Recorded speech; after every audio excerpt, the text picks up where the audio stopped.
वक्फ board के खिलाफ आज सुप्रीम कोर्ट में दाखिल याचिका पर सुनवाई हुई और एडवोकेट अश्वनी उपाध्याय जी ने उसमें दलीलें रखी। क्या रहा पूरे मामले में और क्या कोर्ट की डायरेक्शन रही, इस पे बात करेंगे। अश्वनी जी, ये याचिका क्या थी और इसमें किस तरह की प्रमुख दलीलें आपकी रही? देखिए, हमने कहा है कि 1995 में कांग्रेस ने एक कानून बनाया था, उसको कहते हैं वक्फ एक्ट, और उस कानून में एक वक्फ बोर्ड बनाया है। उसको इतनी शक्तियां दे दिया है कि वो किसी भी मंदिर की जगह पे जाके उंगली रख दे, वक्फ बोर्ड, या किसी जैन मंदिर पे रख दे, बौद्ध मंदिर पे रख दे, किसी गुरुद्वारे पे रख दे, तो आप अपनी सफाई में वक्फ बोर्ड के सामने आपको जाना पड़ेगा। और उस वक्फ बोर्ड के सामने जाना पड़ेगा जिसमें 7 मेंबर हैं और 7 के सातों मुस्लिम हैं। वक्फ बोर्ड में एक एमएलए वो भी मुस्लिम, एक एमपी वो भी मुस्लिम, एक एडवोकेट वो भी मुस्लिम, एक आईएएस ऑफिसर वो भी मुस्लिम, एक उसमें टाउन प्लानर वो भी मुस्लिम, एक स्कॉलर वो भी मुस्लिम और एक मुतवल्ली। तो 7 के सातों मुस्लिम हैं।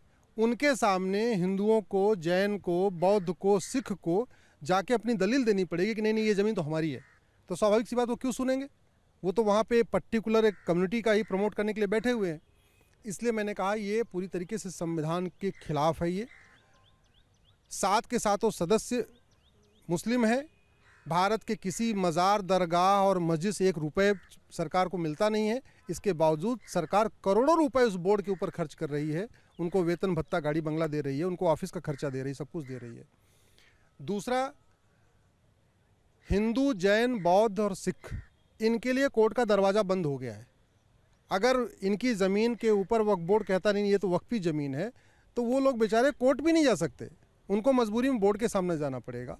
इसलिए हमने कहा कि ये जो पर्सनल लॉ चल रहा है, ये कानून ख़त्म हो और इस देश में एक कानून बने, वो रिलीजन न्यूट्रल कानून हो। एक कानून बने जो हिंदू, जैन, बौद्ध, सिख, मुस्लिम सबके जो धार्मिक ज़मीनें हैं, जो दान का मामला है, ट्रस्ट का मामला है, इंडाउमेंट का मामला, उसके लिए एक कानून बने। माननीय सुप्रीम कोर्ट ने कहा कि चूँकि ये जो आपकी पीआईएल है, इसको हाई कोर्ट भी सुन सकता है, हाई कोर्ट के पास भी इतनी पावर है सुनने की, तो आप हाई कोर्ट जाओ। मैंने कहा था कि राष्ट्रीय विषय है, समाधान इसका राष्ट्रीय स्तर पे होना चाहिए, ये केवल किसी एक प्रदेश का नहीं है। लेकिन उनका कहना था नहीं, आप कोर्ट जाइए, हाई कोर्ट जाइए। तो अब मैं हाई कोर्ट जा रहा हूँ, लेकिन अल्टीमेटली ये मैटर सुप्रीम कोर्ट से ही डिसाइड होगा, क्योंकि ये नेशनल इशू है, ये किसी एक राज्य का इशू नहीं है। हाई कोर्ट में अब कब तक आप इसमें पिटीशन? मैं तुरंत जा रहा हूँ, बस जैसे ही ऑर्डर अपडेट हो जाएगा सुप्रीम कोर्ट की वेबसाइट पे, चूँकि हाई कोर्ट जाने के पहले वो ऑर्डर की कॉपी चाहिए होती है, तो ऑर्डर की ले लूँगा और तुरंत मूव कर जाऊँगा। Thank you. Advocate Ashwini Upadhyay, जिनका कहना है कि सभी धर्मों के लिए एक समान कानून हो, वक्फ बोर्ड का उदाहरण दिया है। ऐसी तमाम संस्थाएं हैं जिसको लेकर ऐतराज़ जाहिर किया गया है और अब इस मसले पर सुप्रीम कोर्ट के निर्देश पर हाई कोर्ट में पिटीशन दाखिल होगी। वीडियो जर्नलिस्ट संजय के साथ अवनीश चौधरी, न्यूज़ नेशन दिल्ली।